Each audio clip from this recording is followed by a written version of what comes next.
نحمد و نصلی علی رسول الکریم اما بعد فاعوذ باللہ من الشیطان الرجیم بسم اللہ الرحمن الرحیم۔ قرآن مجید کی تفسیر کر رہے ہیں اور سورہ یونس پر ہیں، آیت نمبر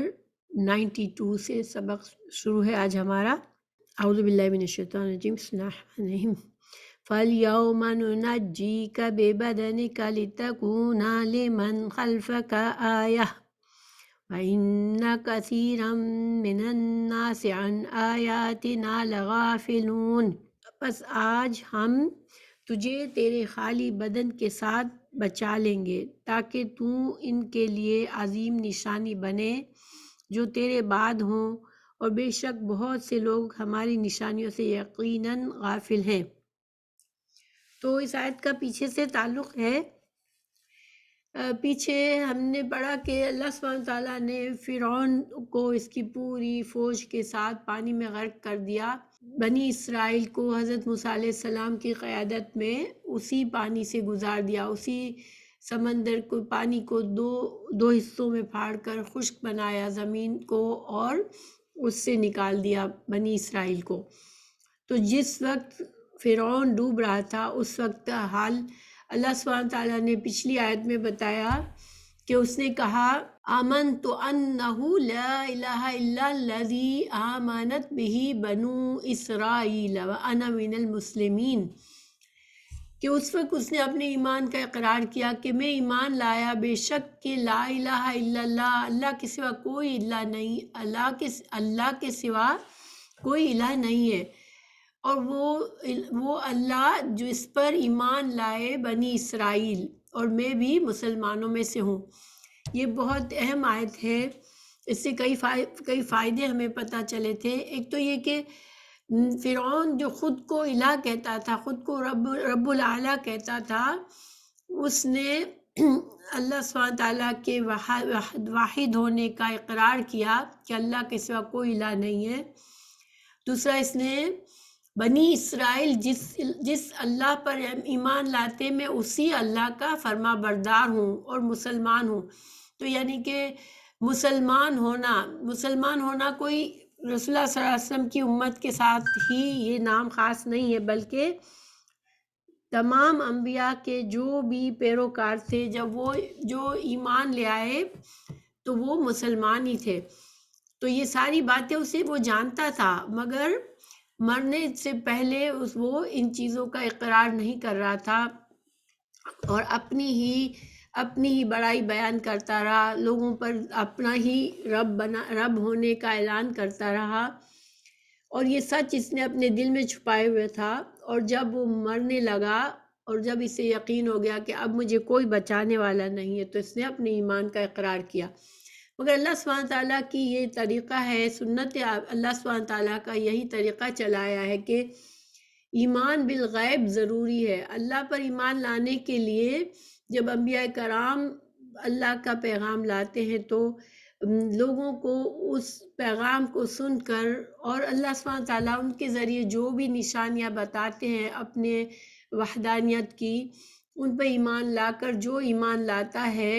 اور اپنے آپ کو اللہ کا فرما بردار بنا دیتا ہے اپنی زندگی میں، اس وقت سے پہلے جب اس کی موت کے فرشتے اس کے سامنے نہ آ جائے اور وہ اپنے موت کے فرشتوں کو نہ دیکھ لے،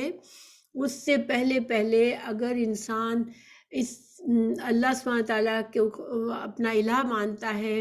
اللہ کی توحید کا اقرار کرتا ہے اور پھر اللہ کا فرما بردار ہو جاتا ہے، تو وہ ایمان قابل قبول ہے۔ اور اس سے پہلے جو بھی گناہ ہوتے ہیں، موت سے پہلے، موت کے فرشتوں سے پہلے، موت کے جب آثار شروع ہو جاتے ہیں انسان کے اوپر، اس وقت اگر وہ ساری زندگی اس نے نافرمانی میں گزاری، اب اس وقت وہ توبہ کرنا چاہتا ہے تو اس کی توبہ قبول نہیں ہوتی۔ اس سے پہلے توبہ کے دروازے ہمیشہ کھلے رہتے ہیں۔ تو بہرحال اس نے اس وقت توبہ کی جب کہ اب اس کی موت کا حکم ہو چکا تھا، وہ ڈوب رہا تھا، اس کو اپنی موت نظر آ رہی تھی، اور اس وقت کا اس کا ایمان قبول نہیں ہوا۔ اللہ سبحانہ تعالیٰ نے فرمایا کہ آنا وقد عصیت قبل وکنت من المفسدین، کہ تم اب ایمان لاتے ہو، اب جب کہ تمہیں موت آ رہی ہے تمہیں اب یقین ہو گیا کہ اب تم مرنے والے ہو، اس وقت تم ایمان لاتے ہو، اور اس سے پہلے تم نے ہمیشہ نافرمانی کی اور تو فساد کرنے والوں میں سے تھا۔ تو اللہ سبحانہ تعالیٰ نے اس کے اس ایمان کو قبول نہیں فرمایا، اور یہ باتیں غیب کی باتیں اللہ تعالیٰ نے خود ہی بتائی، کیونکہ فرعون جب ڈوبا تو کوئی یہ نہیں تھا کہ اس وقت اس کو دیکھ رہا تھا اور کوئی ہم تک یہ باتیں پہنچاتا۔ یہ خاص صاف بالکل باتیں پتہ چلتی کہ اللہ سبحانہ تعالیٰ ہی نے ہمیں یہ باتیں، غیب کی باتیں اللہ تعالیٰ ہی فرما رہے ہیں۔ اگلے سبق میں اللہ سبحانہ تعالیٰ کیا فرما رہے ہیں کہ فَالْيَوْمَ نُنَجِّيكَ، کہ آج کے دن، یعنی جس دن فرعون کے ایمان کو قبول نہیں کیا گیا، اس کو موت آئی، وہ ڈوب گیا، اس کو غرق کر دیا گیا، اس کی فوج کو، ساری اس کی فوج کو غرق کر دیا گیا، تو اس دن اللہ تعالیٰ نے کیا فیصلہ فرمایا؟ فَالْيَوْمَ نُنَجِّيكَ، نجی جو ہے اس کے دو معنی ہیں۔ النجا کا مطلب ایک معنی ہوتا ہے اونچی جگہ، کوئی ٹیلا، ٹھیک ہے، جیسے ٹیلا جو ہوتا ہے وہ زمین سے، اس کی سرفیس سے اس کا وہ اونچا ہوتا ہے، یا پھر دوسرا معنی ہوتا ہے بچا لینا۔ تو دونوں معنی ہم سمجھ سکتے ہیں یہاں پر کہ اللہ سبحانہ تعالیٰ نے اس دن اس کے لاش کو، اس کے جسم کو، چونکہ وہ تو غرق ہو چکا تھا پانی میں، تو پانی سے اس کو نکال کے باہر پھینک دیا ایک اونچی جگہ پر، ایک ٹیلے پر۔ نُنَجِّيكَ بِبَدَنِكَ، تیرے بدن کو، یعنی کہ روح کے بغیر اس کے صرف جسم کو، اس کی لاش کو بچا لیا اللہ تعالیٰ نے، اس کو پانی سے باہر پھینک دیا کسی اونچی جگہ پر۔ مقصد کیا بتایا اللہ نے؟ لِتَكُونَ لِمَنْ خَلْفَكَ آیہ، تاکہ تو ہو جائے جو تیرے پیچھے ہیں ان کے لیے ایک نشانی۔ تو دیکھیں آیہ میں جو یہ تنوین ہے، تو یہاں پر الآیہ ہونا چاہیے تھا، یہاں پر تنوین کے ساتھ آیا جو آیا ہے، تو یہ نکرہ کے لیے نہیں ہے، ٹھیک ہے۔ تنوین عام طور پر نکرہ یعنی کہ ایک چیز، کوئی عام چیز، لیکن یہاں پر عام کے مطلب میں نہیں ہے، بلکہ یہ تنوین جو ہے وہ تعظیم کے لیے، یعنی کہ بہت بڑی نشانی۔ تو اللہ سبحانہ تعالیٰ نے فرمایا کہ آج ہم تجھے بچا لیں گے، تیرے جسم کو بچائیں گے، تیری لاش کو بچائیں گے، اس کو اونچی جگہ پر پھینک دیں گے، تاکہ تیرے بعد میں آنے والوں کے لیے تو ایک بڑی نشانی بن جائے۔ وَإِنَّ كَثِيرًا مِّنَ النَّاسِ عَنْ آیَاتِنَا لَغَافِلُونَ، تو بے شک بہت سے لوگ جو ہیں وہ اللہ کی نشانیوں سے، اللہ کی بڑی بڑی نشانیاں دیکھنے کے باوجود غافل ہی رہتے ہیں۔ تو اب اللہ سبحانہ تعالیٰ نے جو فرعون کو بچایا، اس کی لاش کو جو باہر پھینکا، اس کے دو وجوہات بتائے جا رہے ہیں، دو مقاصد بتائے جاتے ہیں۔ پہلی بات یہ کہ بنی اسرائیل جو کہ کئی سالوں سے اس انسان کے ظلم و ستم کا نشانہ بن رہے تھے، اور اس نے اتنا قہر اور غضب پھیلا رکھا تھا کہ اس کی دہشت سے انسان زندگی گزارنے سے قاصر ہو رہے تھے، تو اب اللہ سبحانہ تعالیٰ نے اب بنی اسرائیل کو بچایا اس کے ظلم و ستم سے، تو ان کو بنی اسرائیل کے لیے ایک تسلی اور سکون اور ان کے ایمان کی زیادتی کے لیے اللہ سبحانہ تعالیٰ نے فرعون کی لاش کو باہر پھینک دیا، تاکہ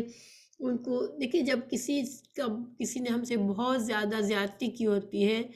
اس انسان کو پر برا وقت آتا ہے، تو انسان کو تھوڑا سا سکون ملتا ہے کہ ہم تو اس کا کچھ نہیں بگاڑ سکے، ہم تو اس کے ظلم و ستم کا نشانہ بنتے رہے، لیکن اللہ سبحانہ تعالیٰ نے ہمارا بدلہ لیا اس سے۔ تو ایک طرح سے یہ ایک ایمان بڑھانے والی چیز تھی بنی اسرائیل کے لیے، اور ایک سکون کا ذریعہ تھا کہ الحمدللہ اللہ نے ہمیں اس ظالم انسان کے شر سے بچایا اور اس کے برے انجام کو پہنچایا۔ تو ایک تو یہ مقصد تھا۔ اگر سمندر میں چلا جاتا تو پھر تھوڑا سا یہ ہوتا کہ کبھی اس کو مرا ہوا کوئی دیکھتا ہی نہ، اور دیکھیں جب ایک انسان کو اپنی آنکھوں سے انسان اس کی لاش کو دیکھتا ہے، وہ یقین ہو جاتا ہے اس کو کہ ہاں یہ اب چلا گیا اس دنیا سے، لیکن اگر سمندر کے پانی میں اس کی لاش چلی جاتی تو یہ وہ تسلی اور وہ سکون اور وہ یقین نہ آتا لوگوں کو۔ اس وجہ سے اللہ سبحانہ تعالیٰ نے یہ اس طرح سے اس کی لاش کو باہر پھینکا۔ پھر دوسری مقصد یہ بھی ہے کہ اللہ سبحانہ تعالیٰ نے اس کو ایک نشانی، عبرت کی نشانی بنائی ان لوگوں کے لیے جو کہ اس کی طرح سرکش بنتے ہیں اور ظلم و ستم کرتے ہیں۔ جب اللہ تعالیٰ کسی کو دنیا میں قوت دیتا ہے، طاقت دیتا ہے، وسائل دیتا ہے، تو وہ اپنے آپ کو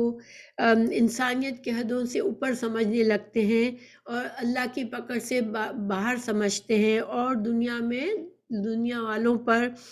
اپنے ماتحتوں پر اور جن لوگوں پر بھی اس کا بس چلتا ہے ان کی زندگی کو مشکل بناتے ہیں۔ تو ایسے لوگوں کے لیے جو دنیا میں تکبر کرتے ہیں اللہ کی نعمتوں کو پا کر، تو ان کے لیے ایک عبرت کی نشانی بن جائے۔ اللہ سبحانہ تعالیٰ نے سورہ بقرہ میں بھی جب اللہ سبحانہ تعالیٰ نے مچھیروں کی جو بستی تھی ان کو اللہ سبحانہ تعالیٰ کی کھلی نافرمانی کرنے پر بندر بنا دیا تھا، تو یہ بھی اس وقت بھی اللہ تعالیٰ نے سورہ بقرہ آیت 66 میں بھی فرمایا تھا فَجَعَلْنَاهَا نَكَالًا لِمَا بَيْنَ يَدَيْهَا وَمَا خَلْفَهَا وَمَوْعِظَةً لِلْمُتَّقِينَ، کہ ہم نے ان کو عبرت بنا لیا، عبرت کا ذریعہ بنایا ان کے لیے جو ان کے سامنے تھے اور جو آنے والے تھے، جو بعد میں ان کی طرح کی جو نافرمانی کرنے کا اگر کوئی سوچتا ہے تو وہ ان سے عبرت حاصل کرے، اور جو متقین ہے وہ نصیحت پکڑے کہ اللہ کی نافرمانی کا برا انجام ہے۔ تو یہی مقصد ہوتا ہے جب اللہ سبحانہ تعالیٰ کسی ظالم اور جابر قوم کو یا کسی انسان کو دنیا میں سزا دیتا ہے، تو اس کے یہی دونوں مقاصد ہوتے ہیں کہ ایک تو جو نیک لوگ ہیں، جو اللہ کے ماننے والے ہیں، ان کو بھی ایک نصیحت ہو جائے کہ اللہ کی نافرمانی کا انجام برا ہوتا ہے، اور وہ اپنے اللہ کی فرما برداری اور اللہ کے آگے جھک جاتے ہیں کہ اللہ ہمیں ایسے انجام سے بچانا۔ اور جو برے اور سرکش اور ظالم لوگ ہوتے ہیں ان کے لیے بھی نشانی ہوتی ہے کہ وہ اللہ کی پکڑ سے باہر نہیں ہے۔ اللہ جب چاہے جب ان کی ساری نعمتوں کو لے کر ان کو ذلیل و رسوا کر دے۔ تو بہرحال اس کے باوجود اللہ تعالیٰ آگے فرما رہے ہیں کہ اللہ تعالیٰ تو بڑی بڑی نشانیاں بتاتا ہے، اور اللہ کی قدرت جو ہے وہ اس سے کوئی باہر نہیں ہے، لیکن پھر بھی بہت سے لوگ، کثیرم من الناس، بہت سے لوگ جو ہیں وہ اللہ کی نشانی ہر وقت دیکھتے ہیں، مگر وہ غفلت میں ہی رہتے ہیں، وہ اس سے سبق بھی نہیں سیکھتے، نہ اس سے عبرت حاصل کرتے ہیں،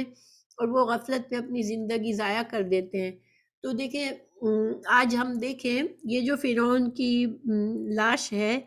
وہ کہا جاتا ہے کہ مصر میں اس فرعون کی لاش ملی ہے جو کہ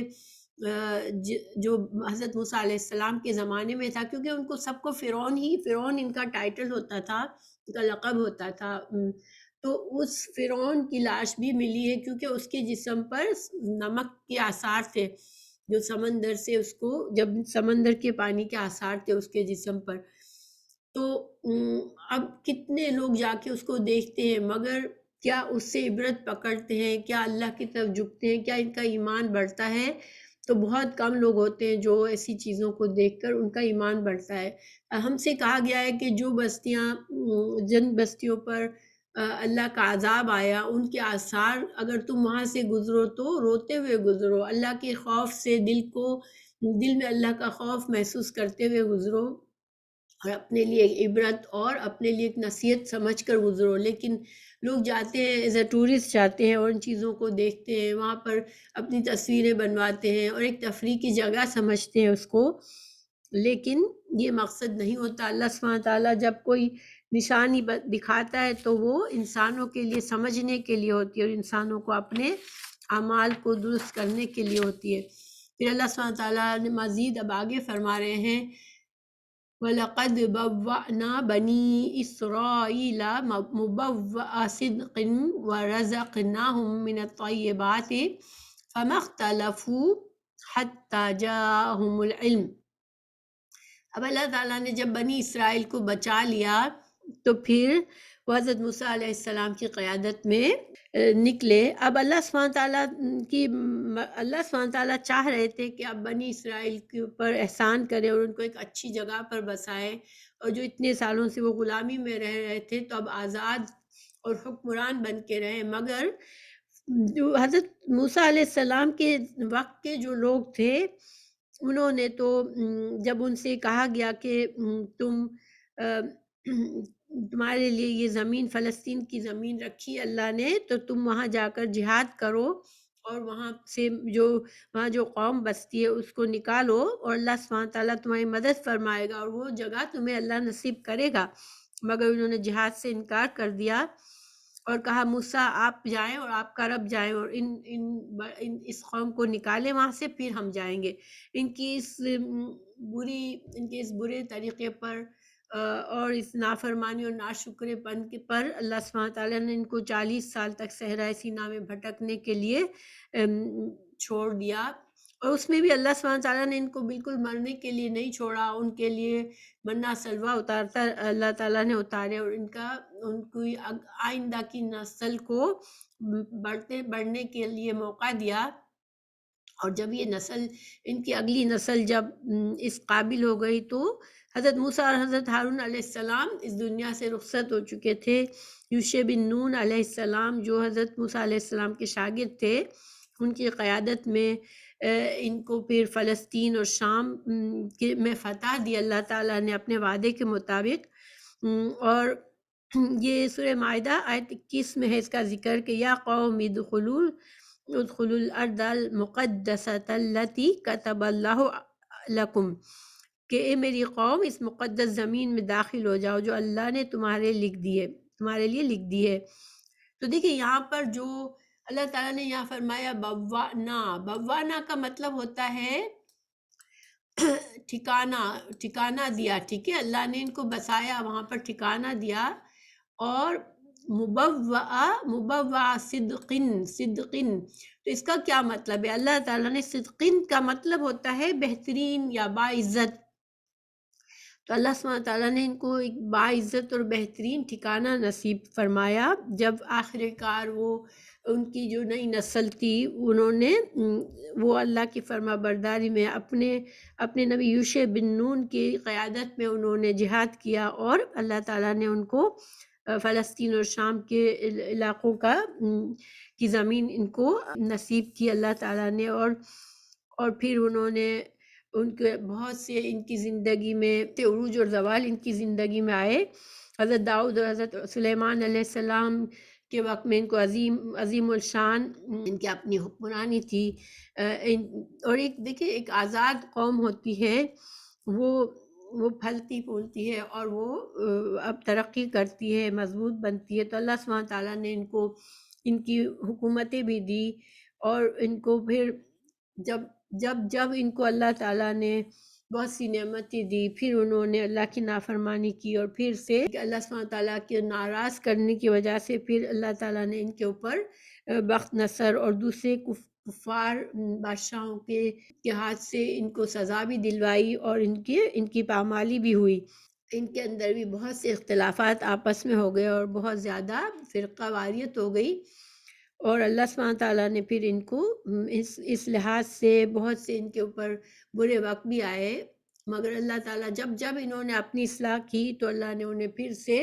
اچھا مقام دیا۔ تو یہاں پر رزقاً اللہ تعالیٰ نے ان کو رزق دیا، اچھا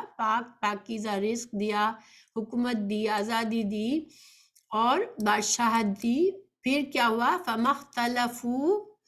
حَتَّى جَاءَهُمُ الْعِلْمُ، پھر انہوں نے اختلاف کیا آپس میں، تو اختلاف کیا کہ دو معنی ہے، ایک تو یہ کہ انہوں نے آپس میں فرقہ واریت کی اور اپنے احبار اور اپنے رہبان کی قیادت میں ان کی تقلید میں اور سیاسی اور دینی طور پر الگ الگ فرقوں میں تبدیل ہو گئے، الگ الگ فرقوں میں بٹ گئے، اور حدیث سے پتہ چلتا ہے کہ 72 فرقوں میں یہ بٹ گئے آپس میں۔ لیکن ایک اور معنی یہ ہے کہ جب رسول اللہ صلی اللہ علیہ وسلم کے بارے میں ان تورات میں ان کے لیے ان کو خوشخبری دی گئی تھی، ان کو بشارت دی گئی تھی رسول اللہ صلی اللہ علیہ وسلم کے آنے کی، خاتم النبیین محمد صلی اللہ علیہ وسلم کی ان کو بشارت دی گئی تھی، لیکن اور وہ انتظار بھی کرتے تھے جب آپ صلی اللہ علیہ وسلم کی بعثت سے کچھ پہلے تک وہ اس آخری نبی کا انتظار بھی کر رہے تھے۔ اللہ تعالیٰ نے سورہ بقرہ آیت 89 میں فرمایا وَكَانُوا مِن قَبْلُ يَسْتَفْتِحُونَ عَلَى الَّذِينَ كَفَرُوا، کہ وہ تو دعائیں مانگ رہے تھے کہ یا اللہ اس نبی کو بھیج تاکہ ہم اس کے ساتھ مل کر ہم جہاد کریں اور ہمیں تو ان کافروں پر فتح نصیب کر۔ لیکن جب رسول اللہ صلی اللہ علیہ وسلم آ گئے، انہوں نے آپ کو پہچان لیا، اللہ نے فرمایا کہ علم کے بعد انہوں نے حتیٰ جاءہم العلم، ان کے بعد علم آ گیا، یعنی کہ انہوں نے اپنی کتابوں میں اپنے انبیاء کرام سے جو ان کو بشارتیں دی گئی تھی اس سے رسول اللہ صلی اللہ علیہ وسلم کو پہچان لیا کہ یہی وہ نبی ہیں صلی اللہ علیہ وسلم جس کا ہم انتظار کر رہے تھے۔ مگر پھر انہوں نے کیا کیا؟ اختلاف کیا۔ انہوں نے حسد کی وجہ سے، بغض کی وجہ سے کہ یہ نبی صلی اللہ علیہ وسلم تو امی نبی ہے، یہ تو بنی اسرائیل میں سے نہیں ہے، تو ہم ان کو کیسے اپنا نبی مانیں، اور انہوں نے آپ صلی اللہ علیہ وسلم کی نبوت سے انکار کر کے آپ کو جھٹلا دیا، آپ کو نبی نہیں مانا، اور یہ کہہ دیا کہ یہ جو ہے وہ بنی اسرائیل کے نبی نہیں ہے۔ تو یہی بات اللہ تعالیٰ فرما رہے ہیں کہ اللہ تعالیٰ نے ان کو بڑی نعمتیں دی، اللہ سبحانہ تعالیٰ نے ان کو اپنی اچھی عزت والی جگہ دی اور بڑی نعمتیں دی، لیکن انہوں نے اختلاف کیا۔ سورہ الاعراف میں اللہ تعالیٰ نے فرمایا آیت 137 میں،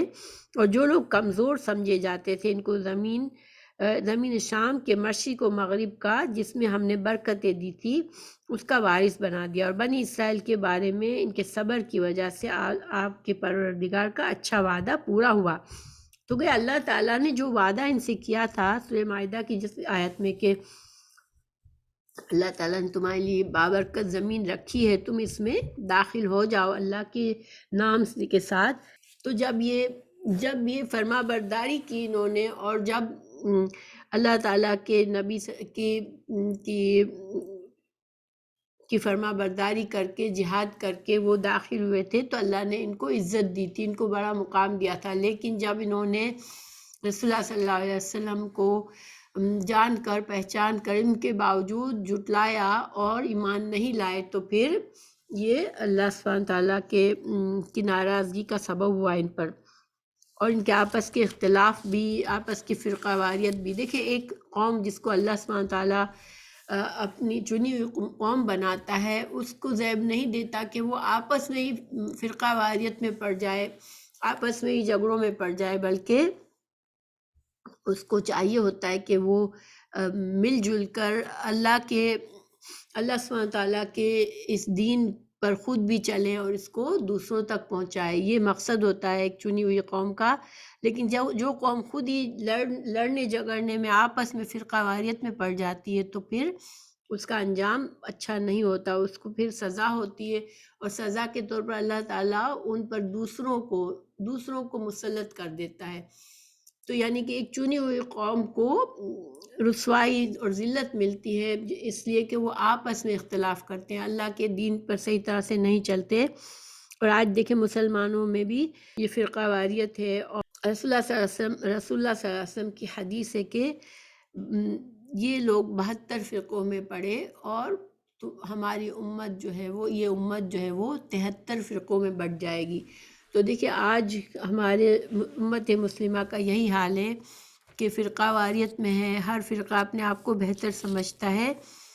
لیکن آپ صلی اللہ علیہ وسلم کی پیشین گوئی کے تحت صرف وہ ایک ہی فرقہ جو رسول اللہ جو قرآن اور حدیث اور صحابہ کرام کے طریقے پر چل رہا ہوگا وہی حق پر ہے اور وہی کامیاب ہوگا۔ تو اللہ سبحانہ تعالیٰ ہم سب کو اس وقت سے پہلے کہ انسان کی مہلت ختم ہوتی ہے، اللہ تعالیٰ امت مسلمہ میں بھی اتفاق و اتحاد عطا کرے اور یہ دوسروں کی غلامی سے بچا لے، کیونکہ چنی ہوئی قوم اگر آپس میں جھگڑتی ہے تو پھر دشمن ان پر غالب آ جاتے ہیں۔ اور اللہ تعالیٰ اسی آیت میں فرمایا کہ ان ربک یقضی بینہم یوم القیامۃ فیما کانوا فیہ یختلفون۔ تو دنیا میں تو اختلاف، جب چنی ہوئی قوم کے اندر اختلاف آتا ہے تو وہ اس کے زوال کا سبب بنتا ہے، لیکن آخرت میں اللہ سبحانہ تعالیٰ سب کو یہ پتہ چل جائے گا کہ کیا صحیح تھا کیا غلط تھا، اللہ تعالیٰ ان کے درمیان پھر فیصلہ کر دے گا، اور جو حق پر لوگ ہوں گے وہ کامیاب ہوں گے۔ تو پھر اللہ سبحانہ تعالیٰ مزید اگلی آیت میں فرما رہے ہیں فَإِن كُنتَ فِي شَكٍّ مِّمَّا أَنزَلْنَا إِلَيْكَ فَاسْأَلِ الَّذِينَ يَقْرَؤُونَ الْكِتَابَ مِن قَبْلِكَ تو لَقَدْ جَاءَكَ الْحَقُّ مِن رَّبِّكَ فَلَا تَكُونَنَّ مِنَ الْمُمْتَرِينَ۔ اس سے ترجمہ ہے پھر اگر تو اس کے بارے میں کسی شک میں ہے جو ہم نے تیری طرف نازل کیا ہے تو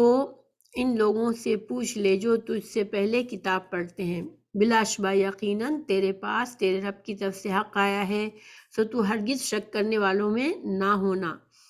اب دیکھیں اس آیت میں خطاب تو رسول اللہ صلی اللہ علیہ وسلم سے کہ اگر آپ شک میں ہیں، اور شک کا مطلب ہوتا ہے کہ انسان کسی بات میں تھوڑا سا زیادہ یقین تو ہوتا ہے لیکن تھوڑا سا شک بھی ہوتا ہے کہ یہ شاید یہ صحیح نہیں ہے، ٹھیک ہے۔ آگے اللہ تعالیٰ فرما رہے ہیں کہ فَلَا تَكُونَنَّ مِنَ الْمُمْتَرِينَ، یہاں اس ممترین کا مطلب بھی شک کیا گیا ہے ترجمے میں کہ تو شک میں نہ پڑنا۔ تو ممترین سے مطلب شک، دونوں کا معنی شک ہے، ٹھیک ہے، کسی چیز میں انسان کو پوری طرح سے یقین نہ ہو بلکہ شبہ موجود ہو کہ یہ سچ ہے یا جھوٹ ہے، تو مگر شک جو ہوتا ہے اس میں انسان کو زیادہ شبہ ہوتا ہے اور ممترین میں تھوڑا سا شبہ ہوتا ہے، ٹھیک ہے۔ تو یہاں پر اللہ تعالیٰ فرما رہے ہیں کہ اگر آپ کو شک ہے جو واقعات اللہ تعالیٰ بتا رہے یا قرآن میں جو کچھ نازل فرمایا اللہ تعالیٰ نے، تو اب جو واقعات یہاں پر بنی اسرائیل کے بارے میں بتائے گئے، اللہ تعالیٰ فرما رہے ہیں کہ اگر ان کی صداقت پر ذرا سا بھی شک ہے تو پھر بنی اسرائیل سے پوچھو، ٹھیک ہے۔ بنی اسرائیل چونکہ وہ ان کے پاس تورات ہے، اللہ کی کتاب ہے ان کے پاس بھی، تو ان سے پوچھو کیونکہ وہ تو اپنی تاریخ کو جانتے ہیں، ان سب واقعات کو وہ جانتے ہیں، تو وہ تصدیق کریں گے۔ اگر وہ سچے لوگ ہیں تو وہ تصدیق کریں گے، کیونکہ بنی اسرائیل کے بھی جو آپ صلی اللہ علیہ وسلم کے وقت میں یہودی لوگ تھے تو وہ سارے کے سارے مسلمان نہیں ہوئے، بہت تھوڑے سے مسلمان ہوئے تھے، باقی لوگوں نے حسد اور بغض کی وجہ سے انکار کیا تھا، لیکن جو سچے لوگ ہیں ان میں سے وہ یقیناً اس کی تصدیق کر سکتے ہیں کہ یہ جو سارے واقعات ہیں اللہ سبحانہ تعالیٰ حق کے ساتھ سچے بیان فرما رہے ہیں، اور پھر اپنے شک کو دور کر لیں اور پھر تھوڑا سا بھی دل میں شک نہ رہنے دیں، کیونکہ دیکھیں شک جو ہے وہ ایمان کے منافی ہے۔ اب سوال یہ کہ رسول اللہ صلی اللہ علیہ وسلم تو اللہ کے رسول تھے، آپ کے قرآن پر ان کو کسی طرح کا شک نہیں تھا، اور اللہ تعالیٰ رسولوں کو اللہ تعالیٰ ایسا نہیں بناتا جو کہ اللہ کے کلام پر شک کرے یا اللہ کی طرف سے آنے والے پیغام پر شک کرے، وہ تو پورا کا پورا جو کچھ اللہ سبحانہ تعالیٰ نازل فرماتے ہیں وہ آگے پہنچا دیتے ہیں۔ تو لیکن خطاب یہاں پر پھر اللہ تعالیٰ نے پیارے رسول صلی اللہ علیہ وسلم سے فرمایا کہ تجھ کو اگر شک ہے تو تو اپنا شک کو دور کر لے، بنی اسرائیل کے لوگوں کے پاس جو کتاب ہے وہ کتاب پڑھنے والے ہیں تو وہ ان سے ان باتوں کی تصدیق کر لو، اور اپنے تھوڑا سا بھی شک اگر دل میں اس کو دور کر لو۔ تو اب اس کے کچھ معنی کیے گئے ہیں، ٹھیک ہے۔ پہلا معنی اس کا یہ کیا گیا ہے کہ جب یہ آیات نازل، سورہ یونس جو ہے اس وقت نازل ہوئی، مکی صورت ہے، اور اس وقت جو مکہ کے دور کے تھوڑا آخر کی طرف کا، جیسے جب رسول اللہ صلی اللہ علیہ وسلم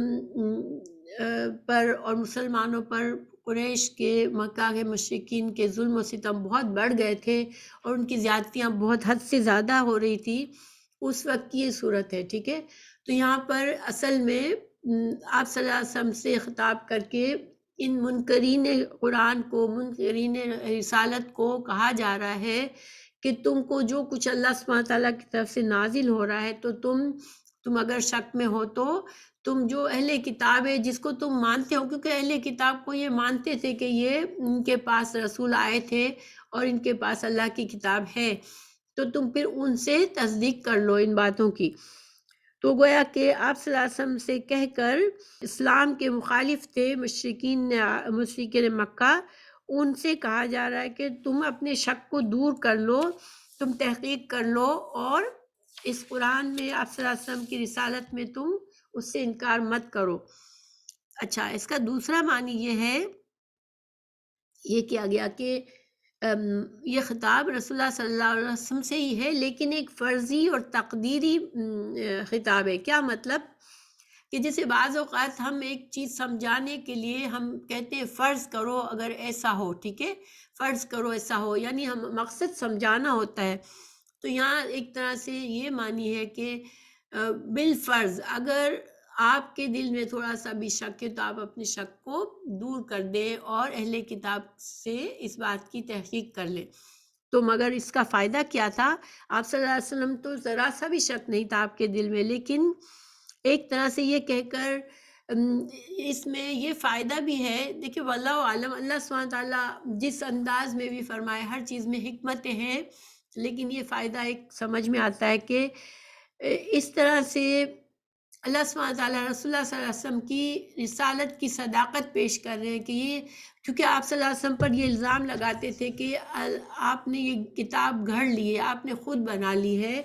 تو جو انسان خود کتاب کو بناتا ہے وہ اپنے آپ کو اس میں شک میں نہیں ڈالتا کہ اس طرح سے اپنے آپ سے نہیں کہتا لوگوں کے سامنے، کیونکہ یہ تو پھر ایسا ہے کہ انسان کتاب لکھنے والا جو ہے وہ خود ہی اپنے آپ میں اس کو اعتماد نہیں ہے، ٹھیک ہے۔ تو یہ ایک طرح سے آپ صلی اللہ علیہ وسلم کی رسالت کی تصدیق ہے کہ یہ جو کچھ آ رہا ہے یہ اللہ کی طرف سے ہے، اللہ سبحانہ تعالیٰ ہی یہ ساری ماضی کے سارے جو حالات ہوئے، جو تاریخی حالات ہیں جو بنی اسرائیل کے ساتھ ہوئے تھے، وہ سب اللہ تعالیٰ خود حق کے ساتھ بتا رہا ہے، اور تم اس کی صداقت جو ہے وہ بنی اسرائیل سے تم کو اس کے ثبوت مل سکتا ہے، اس کے دلائل مل سکتے ہیں کہ واقعی میں ان کو اللہ تعالیٰ نے ان کے باپ دادوں کو فرعون کی غلامی سے بچایا تھا اور فرعون کو غرق کیا تھا۔ تو یہ ایک طرح سے آپ صلی اللہ علیہ وسلم کی رسالت کا ثبوت پیش کیا جا رہا ہے، آپ کی سچائی کو ثابت کیا جا رہا ہے، اس طرح سے کہہ کر۔ ایک تیسرا معنی یہ کیا جا رہا ہے کہ یہ خطاب آپ صلی اللہ علیہ وسلم سے مگر تمام لوگوں سے کہا جا رہا ہے کہ قرآن اللہ کی کتاب ہے، اس میں جو کچھ بھی ہے وہ سچ ہے، لیکن اگر کسی قسم کا تم کو شک ہے تو اس کو شک کو تم دور کر لو، اپنے بہت سے دلائل اللہ موجود ہیں، تم اپنے شکوک اور شبہات کو دور کر لو۔ اور دیکھیں جو قصے کہانیاں جو قصے بتائے جاتے ہیں، تاریخی باتیں بتائی جاتی ہیں، اگر جن لوگوں کی تاریخ ہے آپ کو ان سے بھی پتہ چل جاتا ہے۔ آج دیکھیں لوگ غور نہیں کرتے، لیکن جو یہودی ہیں، عیسائی ہیں، اب تورات میں بھی یہ سارے قصے ہیں، فرعون کا غرق ہونا، کس طرح سے حضرت موسیٰ علیہ السلام کے ساتھ اس قوم کو آزاد کرانا، یہ ساری باتیں ہیں۔ تو پھر یہ کیسے ممکن ہو سکتا ہے کہ جب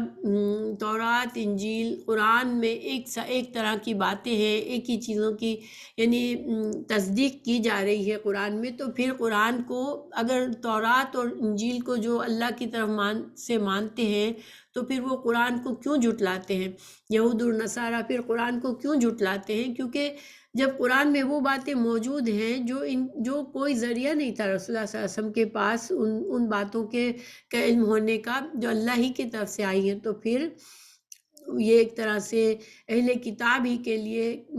کہا گیا کہ تم اپنی کتابوں میں جانتے ہو، اور تو تمام لوگوں کے لیے کہ قرآن کو حق مانے اور اس میں شک ذرا سا بھی ممترین اتنا تھوڑا سا بھی شک نہ کرے۔ تو کیونکہ شک سے کیا نقصان ہوتا ہے؟ جب انسان کے دل میں شکوک ہوتے ہیں تو اس کا ایمان کمزور ہو جاتا ہے، اور ایمان کمزور ہوتا ہے تو اس کا عمل بھی کمزور ہو جاتا ہے۔ اس لیے انسان کو دین کے معاملے میں کسی قسم کا شک نہیں آنا چاہیے۔ اگر قرآن و حدیث کو سمجھنے میں کوئی مشکل آ رہی ہے تو اس کو کسی نہ کسی طرح اس کا علم حاصل کر کے انسان اپنے شکوک کو دور کر لے، کیونکہ شک جو ہے وہ انسان کے لیے نقصان دہ ہوتا ہے۔ شک جو ہے انسان کو منافقت میں ڈالتا ہے۔ منافقین کے بارے میں کہا گیا کہ ان کے دلوں میں شک کی بیماری ہے، ان کے دلوں میں خواہشات کی بیماری ہے۔ تو شک اور یقین ایک دوسرے کے تضاد ہیں، اس لیے حق کے بارے میں شک کرنا جائز نہیں ہے۔ پھر اگلی آیت ہے وَلَا تَكُونَنَّ مِنَ الَّذِينَ كَذَّبُوا بِآيَاتِ اللَّهِ فَتَكُونَ مِنَ الْخَاسِرِينَ۔ ابھی بھی کلام تو رسول اللہ صلی اللہ علیہ وسلم سے ہے، لیکن یہ تمام لوگوں سے کہا جا رہا ہے کہ ایسے لوگ بننے سے بچو جنہوں نے جھٹلایا اللہ کے نشانیوں کو، اور وہ خسارے میں پڑ گئے، کیونکہ پیچھے فرعون کی قوم کے ڈوبنے کا ذکر بتایا گیا، تو وہ ان کا مکمل خسارہ ہوا، وہ دنیا میں بھی ذلیل رسوا ہوئے، ان کی زندگی اللہ نے انہیں اتنی نعمتیں دی تھی، ان کی ساری نعمتیں پیچھے چھوڑ کر وہ بنی اسرائیل کے پیچھے گئے اور غرق ہو کر مر گئے اور مکمل خسارہ حاصل کیا، اور آخرت میں بھی ان کے لیے عذاب علیم ہے، عذاب عظیم ہے۔ تو پھر تم ایسے نہ بنو، ٹھیک ہے؟ اگر اپنے ایمان کا خیال رکھو، اپنے ایمان کی حفاظت کرو اور اس قرآن میں یقین رکھو۔ اب اگلی آیت ہے ان الذین حقت علیہم کلمۃ ربک لا یؤمنون، تو بے شک وہ لوگ جن پر تیرے رب کی بات ثابت ہو چکی وہ ایمان نہیں لائیں گے، چاہے وہ کوئی بھی نشانی دیکھ لیں۔ پھر اگلی آیت کا اسی سے تعلق ہے، تو دونوں آیت کو ساتھ کر لیتے ہیں۔ وَلَوْ جَاءَتْهُمْ كُلُّ آیَةٍ حَتَّى يَرَوُا الْعَذَابَ الْأَلِيمَ۔ تو اب اللہ سبحانہ وتعالیٰ یہاں فرما رہے کہ بے شک وہ لوگ جن پر تیرے رب کی بات ثابت ہو چکی وہ ایمان نہیں لائیں گے، اور تیرے رب کی بات کون سی بات ثابت ہو گئی؟ ان پر اب عذاب کی بات، عذاب کا فیصلہ ہو چکا ہے، اب ان کی مہلت ختم ہو گئی، تو اب ان کو مزید مہلت نہیں ملے گی کہ وہ دنیا میں اللہ کی نافرمانی اور سرکشی سے زندگی گزارے اور دوسروں کے لیے بھی مشکل پیدا کرے۔ اب ان کے اوپر عذاب کا فیصلہ آ چکا ہے، تو پھر وہ ایمان نہیں لائیں گے، خواہ ان کے پاس ہر نشانی آ جائے، یہاں تک کہ دردناک عذاب دیکھ لیں۔ تو دیکھیں یہاں بھی ہم فرعون کی مثال سے غور کر سکتے ہیں کہ اس کو حضرت موسیٰ علیہ السلام کئی سالوں تک مصر میں رہے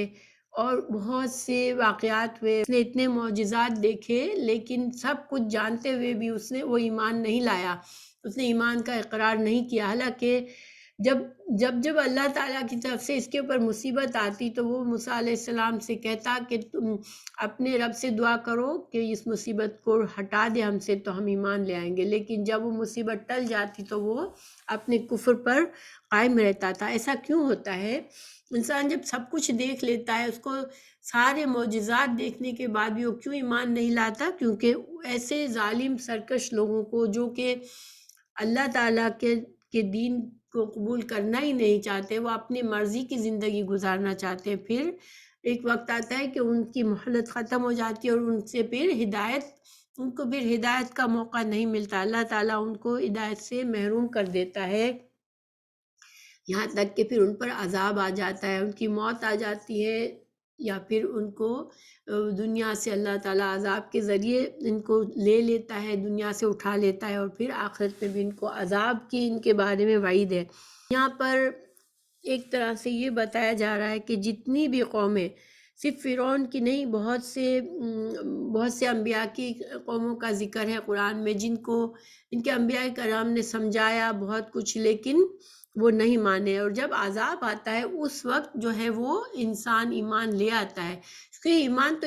ان کے دل میں آ چکا ہوتا ہے، ان کو یقین تو ہوتا ہے کہ یہ سب کچھ سچ ہے، مگر وہ اپنے ضد پر اڑے ہوئے ہوتے ہیں، اپنے تکبر میں ہوتے ہیں، لیکن جب ان کے اوپر موت آتی ہے اس وقت وہ ایمان لائے بغیر نہیں رہتے۔ فرعون جیسا سرکش انسان بھی، اس نے بھی توبہ کی کہ میں اب ایمان لاتا ہوں، لیکن پھر اس وقت کا ایمان جو ہے وہ اب جو ہے وہ قابل قبول نہیں ہوتا اللہ کے نزدیک۔ سورہ الانعام آیت 27 اور 28 میں بھی یہ مضمون ہے، اور سورہ مومن 85 میں بھی۔ سورہ الانعام کی آیت کا ترجمہ پڑھتی ہوں میں۔ کاش تو دیکھے جب وہ آگ پر کھڑے کیے جائیں گے تو وہ کہیں گے اے کاش ہم واپس بھیجے جائیں اور اپنے رب کی آیات کو نہ جھٹلائیں اور ایمان والوں میں ہو جائیں، بلکہ ان کے لیے ظاہر ہو گیا جو وہ اس سے پہلے چھپاتے تھے، یعنی حق ان کے دل میں آ چکا تھا، وہ جانتے تھے یہ سچ ہے، انبیاء کرام سچے ہیں، مگر وہ اس کو ماننا نہیں چاہتے تھے، اس لیے جھٹلا رہے تھے۔ لیکن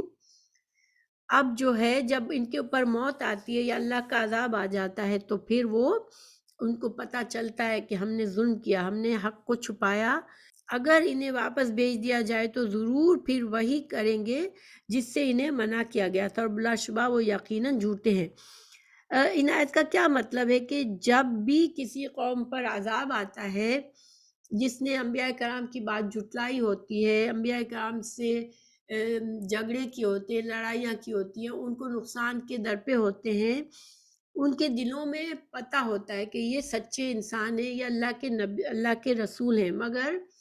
کیونکہ انبیاء کرام ایسے نہیں ہوتے کہ جن کے بارے میں انسان شک کرے، اللہ تعالیٰ ان کو واضح نشانیوں کے ساتھ بھیجتا ہے، لیکن جب وہ انکار کرتے رہتے ہیں اور پھر جب ان کے اوپر عذاب آتا ہے اس وقت وہ ہر عذاب آنے والی قوم اپنے آپ کو برا کہتی ہے اور کہتی ہے کہ ہاں ہم جھوٹے تھے، ہم نے جھٹلایا تھا، ہم برے تھے، اور پھر وہ اللہ تعالیٰ ہمیں یہ غیب کی خبر بتا رہے ہیں کہ وہ اس وقت وہ خواہش کرتے کہ کاش ہمیں واپس بھیج دے اللہ، تو ہم جو ہیں وہ اب جھٹلانے والوں میں نہیں رہیں گے، ہم مسلمان بن جائیں گے۔ لیکن اللہ سبحانہ تعالیٰ نے وجہ بتائی آیت انعام کی 28 میں کہ نہیں، یہ جھوٹے ہیں، اب بھی جھوٹ بول رہے ہیں، اگر اللہ انہیں واپس بھی بھیجے گا تو پھر وہ وہی کریں گے جو پہلے کر رہے تھے، کیونکہ پہلے بھی ان کو پتہ تھا کہ حق کیا ہے، اور اب بھی ان کو پتہ چل جانے کے بعد کہ حق کیا ہے، اگر ان کو دوبارہ موقع دیا جائے تو پھر سے دنیا میں جا کے وہی کچھ کریں گے جو کر کے آئے ہیں۔ تو اللہ سبحانہ تعالیٰ مزید فرما رہے ہیں۔ اب دیکھیں یہ اگلی آیت کا تعلق اس آیت سے ہے کہ اس میں اللہ تعالیٰ نے ہمیں بتا دیا ایک طریقہ اللہ کا کہ جب عذاب کا فیصلہ ہو جاتا ہے کسی قوم کے بارے میں تو اس وقت وہ اگر ایمان لاتے ہیں، اور وہ سب ایمان لے آتے ہیں اس وقت، کیونکہ عذاب کی شدت دیکھ کر وہ اپنے گھٹنے ٹیک دیتے ہیں، وہ اللہ سے اقرار کر لیتے ہیں، اور وہ اس وقت واپس مسلمان ہونا چاہتے ہیں، اس وقت مسلمان ہونا چاہتے ہیں، اس وقت فرما بردار ہونا چاہتے ہیں، مگر اس وقت ان سے قبول نہیں کیا جاتا کیونکہ عذاب کا فیصلہ ہو چکا ہوتا ہے، اور اللہ تعالیٰ جب عذاب کا فیصلہ فرما دیتے ہیں پھر اس کو نہیں ٹالتے۔ لیکن اب اللہ تعالیٰ ایک مثال دے رہے ہیں کہ ایک قوم ایسی تھی جس کے ساتھ اللہ تعالیٰ نے ایک خاص معاملہ فرمایا کہ ان پر عذاب کا فیصلہ ہوا، لیکن اللہ تعالیٰ نے جب انہوں نے عذاب کو دیکھ کر انہوں نے پوری قوم مسلمان ہو گئی اور اللہ سے گڑ گڑا کر دعائیں مانگی تو اللہ تعالیٰ نے ان کو معاف فرما دیا اور عذاب کو وقتی طور پر عذاب کو ٹال دیا ان سے۔ تو وہ کون سی قوم تھی؟ سورہ یونس علیہ السلام کی قوم تھی۔ اللہ تعالیٰ فرما رہے ہیں فَلَوْلَا كَانَتْ قَرْيَةٌ آمَنَتْ فَنَفَعَهَا إِيمَانُهَا إِلَّا قَوْمَ يُونُسَ لَمَّا آمَنُوا كَشَفْنَا عَنْهُمْ عَذَابَ الْخِزْيِ فِي الْحَيَاةِ الدُّنْيَا وَمَتَّعْنَاهُمْ إِلَىٰ حِینٍ۔ تو اللہ سبحانہ تعالیٰ یہاں فرما رہے ہیں کہ کیوں جو ہے یہ جو قومیں جن پر عذاب آتا ہے، جو نافرمان قوموں پر، وہ کیوں پہلے سے توبہ نہیں کر لیتے، وقت کی مہلت ختم ہونے سے پہلے کیوں نہیں کرتے؟ کیونکہ وہ وقت ہوتا ہی نہیں ہے جب اللہ تعالیٰ ان کی توبہ قبول کرے۔ لیکن ایک قوم ہے جس کو اللہ تعالیٰ نے ان کے ساتھ کیا معاملہ کیا کہ وہ آمنت، وہ ایمان لائی، فنفعہا ایمانہا، تو ان کو اللہ تعالیٰ نے ان کا ایمان سے ان کو فائدہ عطا فرمایا۔ اور یہ کون سی قوم تھی؟ اللہ قوم یونس، یہ قوم یونس علیہ السلام کی قوم تھی۔ اور یونس علیہ السلام کے بارے میں ہم جانتے ہیں کہ یونس علیہ السلام کے ساتھ کیا ہوا تھا کہ جب کئی سال قوم کو سمجھانے کے بعد بھی وہ نہیں مانے تو انہوں نے قوم کے لیے بد دعا کی اور ان کو کہہ دیا کہ اب تمہارے اوپر عذاب آنے والا ہے، اور وہ خود چلے گئے وہاں سے غصے میں۔ اللہ سبحانہ تعالیٰ نے ابھی ان کو اجازت نہیں دی تھی اس قوم کو چھوڑ کر جانے کی، حالانکہ دوسرے انبیاء کرام کی قوموں پر عذاب آیا تو اس وقت تک وہ لوگ رکے جب تک اللہ تعالیٰ نے اپنا فیصلہ سنا دیا کہ اب ان کو ایمان والوں کو بچایا جائے گا اور باقی لوگوں کو، نافرمانوں کو اب عذاب دیا جائے گا۔ لیکن حضرت یونس علیہ السلام اس عذاب اللہ سبحانہ تعالیٰ کے حکم سے پہلے ہی چلے گئے تو قوم ڈر گئی، اور انہوں نے جب آثار دیکھے عذاب کے تو ساری کی ساری قوم جو ہے وہ مسلمان ہو گئی اسی وقت، اور انہوں نے بہت گڑ گڑا کر اور رو رو کر اللہ تعالیٰ سے دعائیں مانگی۔ اللہ سبحانہ تعالیٰ حکمت سے فیصلے کرتا ہے، اللہ تعالیٰ نے اپنے رحمت سے ان کو اس دنیا کے زندگی میں معاف کر دیا، اس وقت ان سے عذاب ٹال دیا، اور باقی کے اللہ تعالیٰ فرما رہے کہ کشفنا عنہم عذاب الخزي فی الحیات الدنیا ومتعناہم الی حین۔ تو اس کا کیا مطلب ہے کہ اللہ تعالیٰ نے اس وقت تو ان سے عذاب ہٹا دیا، ٹھیک ہے، اور ان کو دنیا کا سامان، دنیا کی زندگی سے فائدہ اٹھانے کے لیے کچھ مہلت دے دی۔ یعنی کہ اس کے بعد جو جیسے اللہ کا طریقہ ہے کہ جو لوگ زندگی میں جو کچھ کریں گے، جو کمائیں گے، اس لحاظ سے ان کا انجام ہوگا۔ تو آخرت کا فیصلہ اللہ نے یہاں نہیں بتایا کہ آخرت میں ان کا کیا ہوگا۔ آخرت میں اس وقت وہ لوگ مسلمان ہو گئے تو ان کے پچھلے گناہ معاف کر دیے گئے، ان کو زندگی کا موقع دیا گیا، اور ان کو عذاب کے ذریعے اس وقت ان کو ختم نہیں کیا گیا، اور ان کو کچھ عرصہ اور زندگی، جب تک اللہ تعالیٰ کی مرضی تھی ان کو زندگی نصیب ہوئی۔ اب اس کے بعد آخرت میں ان کا معاملہ وہی ہوگا جو وہ عمل کر کے جائیں گے، کیونکہ ایک انسان جب کفر سے اسلام میں آتا ہے تو اس وقت اس کے سارے گناہ معاف ہو جاتے ہیں، لیکن پھر بعد میں وہ مسلمان ہونے کے بعد گناہ کرتا ہے تو پھر اس کا اعمال نامے میں لکھے جاتے ہیں، اور پھر اسی کے لحاظ سے اس کے ساتھ معاملہ کیا جائے گا آخرت میں۔ اور دیکھیں اس آیت میں ایک طرح سے کفار قریش کو تنبیہ کی جا رہی ہے کہ یونس علیہ السلام کی قوم سے سبق سیکھے، کیونکہ ان سے بھی اب عذاب دور نہیں ہے، ان کی مہلت بھی اب ختم ہونے والی ہے۔ رسول اللہ صلی اللہ علیہ وسلم کئی سالوں سے ان کے درمیان ہے، اور وہ اپنی ضد اور ہٹ درمی سے آپ صلی اللہ علیہ وسلم کی مخالفت پر اڑے ہوئے ہیں۔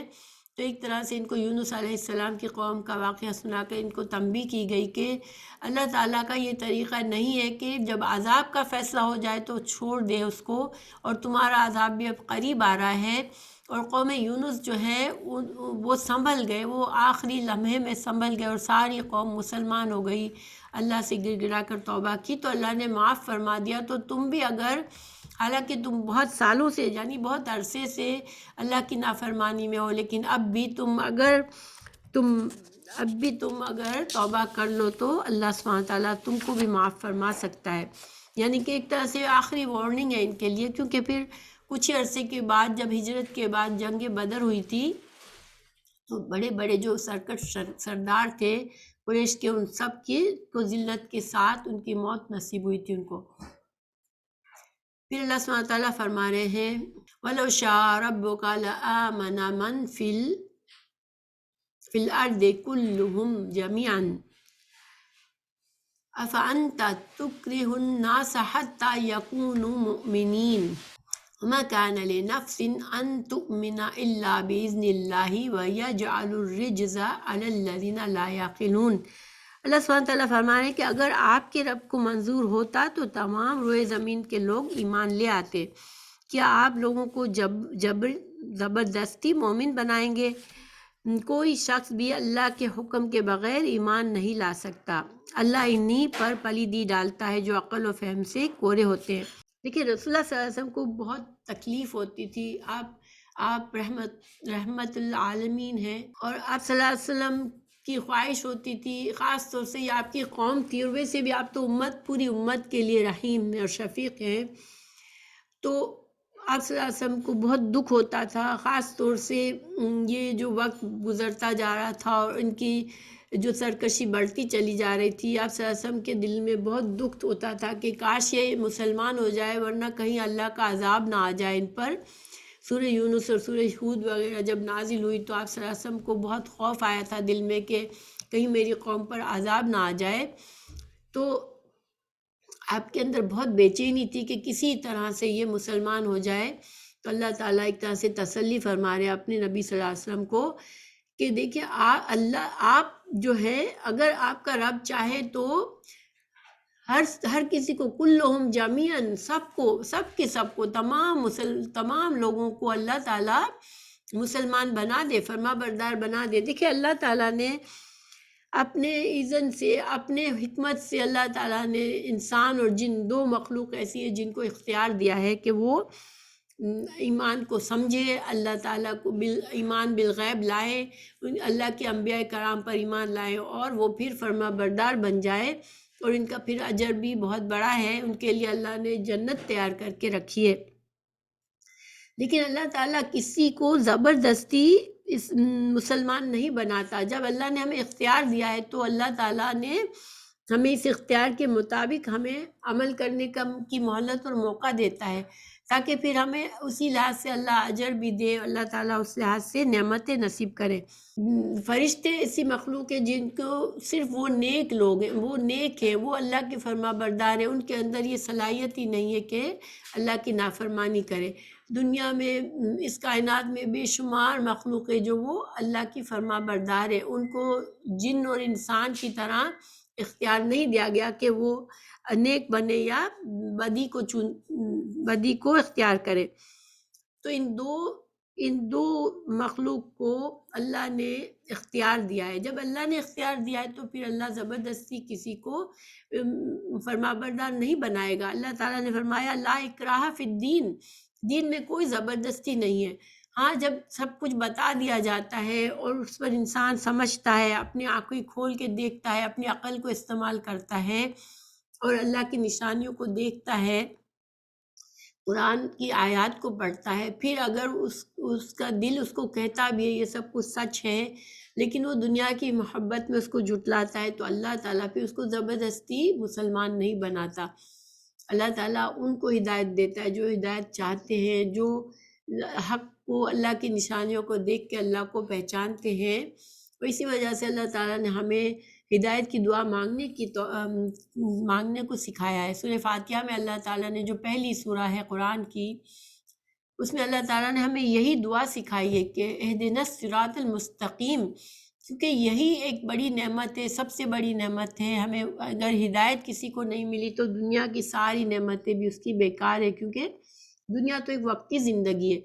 آخرت کی زندگی ہی انسان کی اصل زندگی ہے۔ لیکن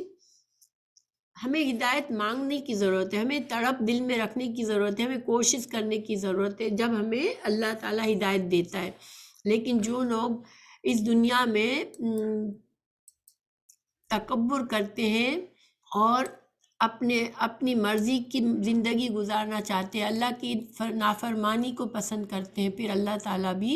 انہیں چھوڑ دیتا ہے۔ وہ ایسے لوگ ساری دلائل دیکھتے ہیں مگر اپنی عقل کو استعمال نہیں کرتے کہ اللہ کو پہچانے، تو اللہ بھی ان کو چھوڑ دیتا ہے، ان کے حال پہ ان کو ہدایت نہیں دیتا۔ اس میں رسول اللہ صلی اللہ علیہ وسلم کو تسلی دی گئی کہ آپ جو ہیں وہ اپنے آپ کو اتنا نہ دکھی کر لیں، کیونکہ آپ کے بس کی بات نہیں ہے کہ آپ کسی کا دل بدل سکے۔ دلوں کو بدلنا اللہ کا کام ہے، ہدایت دینا اللہ کا کام ہے، مگر اللہ انہی کو ہدایت دیتا ہے جو چاہتے ہیں، جن کے دل جو ہے وہ فاسق نہیں ہے، جو نافرمان نہیں ہے اللہ کے، تو اللہ ان کو ہدایت دیتا ہے۔